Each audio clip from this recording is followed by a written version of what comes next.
మండు టెండర్లలో రైతు అరగోస పడుతున్నాడు. 1 గంట అవుతుంది, 1 గంట పావైతుంది. రైతులు తన పండించిన పంటను రోడ్డు మీద వేసుకుని ప్రభుత్వం వైపు చూసే పరిస్థితి వచ్చింది. ఇంకొక 2-3 రోజులు చెడగొట్టే వానలు అయితే గిట్ట ఈ రైతు పండించిన ధాన్యం మొత్తం కూడా మొలకెత్తే పరిస్థితి వచ్చింది. రైతు రోడ్డు మీదకి వచ్చి మా పంట కొనండి అని చెప్పేసి ప్రభుత్వం మొరబెట్టుకునేవడంగా ఎవరికి కనికరం వస్తలేదు. మీరు పండించింది మేము ఎట్లా కొంటామో అట్లే మేము ఏ ధర పెడితే ఏ గ్రేడ్ పెడితే ఆ గ్రేడ్కే కొనాలి. 40 కిలోల బ్యాగ్ మీరు 3 కిలోలు ఎక్కువ వేయాలి, 4 కిలోలు ఎక్కువ వేయాలి, 5 కిలోలు ఎక్కువ వేయాలి, మీ దగ్గర ఉంచుకుంటామని చెప్పి ప్రభుత్వం రైతులను చిన్న చూపు చూసే పరిస్థితి వచ్చింది. రైతు ఏం చేస్తాడు? బ్లాక్ మార్కెట్లో అమ్ముకోవాలి. అమ్ముకుంటే తక్కువ ధరకు వస్తుంది. ప్రభుత్వ బాధ్యత కదా, పండించిన పంట మొత్తం కొనేది ప్రభుత్వ బాధ్యత కదా. తెలంగాణ కేసీఆర్ గారు ముఖ్యమంత్రి ఉన్నప్పుడు తడిసిన ధాన్యం మొలకెత్తిన ధాన్యం మొత్తం కొని ప్రభుత్వం భరించింది. ఆ యొక్క ఖర్చును ప్రభుత్వం భరించింది. మరి ఇప్పుడు నాణ్యమైన పంట పండించిన విధంగా గ్రేడ్ ఏ ఇవ్వకుండా గ్రేడ్ బి ఇస్తా అంటారు. సరే గ్రేడ్ బి ఇచ్చినా పర్లేదు తీసుకోపోర్రి అంటే 42 కిలోలు అన్నారు. 42 కిలో పెట్టద్దు, 40 కిలోల 600 పెట్టాలి.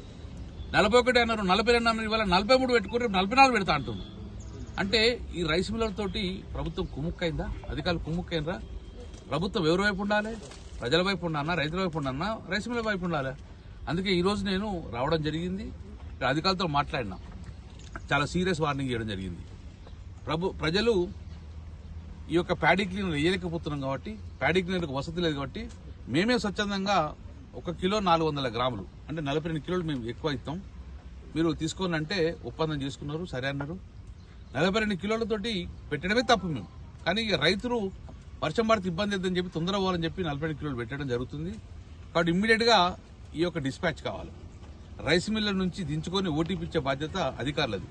జేసీ గారితో మాట్లాడినా, డిఎస్ఓతో మాట్లాడినా, డిఎంతో మాట్లాడినా ఈ రోజు ఎక్కడ కూడా ఈ మండలంలో కానీ ఈ కాన్స్టిట్యూన్సీలో కానీ పోయిన తర్వాత రైస్ మిల్ దించుకోమంటే చాలా తీవ్ర పరిణామాలు ఉంటాయి.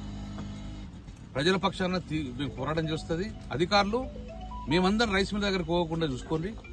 రైతులందరూ మేము రైతుల పక్షాన పోయి రైస్ మిల్ అక్కడికి పోతే చాలా గొడవ అవుతాయి. కాబట్టి ప్రభుత్వం భరించండి, రైస్ మిల్ విలువండి. షార్టేజ్ వస్తే గిట్ట రైస్ మిల్లతో మీరు మాట్లాడుకోండి. కానీ రైతు మాత్రము ఇంతకన్నా ఎక్కువ పెట్టే పరిస్థితి లేదు. నేను భరించండి, ప్రభుత్వం భరించాలి. ఎందుకంటే ఆ రోజు కూడా మొలకెత్తిన ధాన్యం ప్రభుత్వం భరించింది, ప్రభుత్వ బాధ్యత. కాబట్టి ఇప్పుడు రైతులను ఇబ్బంది పెట్టకండి, ప్రజలను ఇబ్బంది పెట్టకండి. కేంద్ర రాష్ట్ర ప్రభుత్వాలు కలుపుకొని రైతు నడ్డి విరుస్తున్నారు. 10 సంవత్సరాలు కొన్నది ఎందుకు ఈ ఒక 2 సంవత్సరాలు ఎందుకు ఇబ్బంది అవుతుంది? ఎందుకు మీకున్న ప్రాబ్లం ఏంది? కాబట్టి వెంటనే చాలా సీరియస్ గా ప్రభుత్వాన్ని హెచ్చరిస్తున్నాం. రైతులు రోడ్డు మీద రాకముందే, మేమందరం రోడ్డు మీద రాకముందే యథావిధిగా తొందరగా కొనుగోలు కావాలి, కొనుగోలు చేసుకోవాలి. కొనుగోలు కూడా 42 కిలోలతో ఓటీపీ ఇచ్చేసి వెంటనే ఆ రైతు అకౌంట్ డబ్బులు వేసుకోవాల్సిన బాధ్యత ప్రభుత్వం ఉంది. అధికారులు మీరు రైస్ మిల్లుతో మాట్లాడండి, పిలవండి. రైస్ మిల్లు ఇక్కడ తప్పు చేస్తే మీరు సీజ్ చేసే అథారిటీ మీకు ఉంటుంది.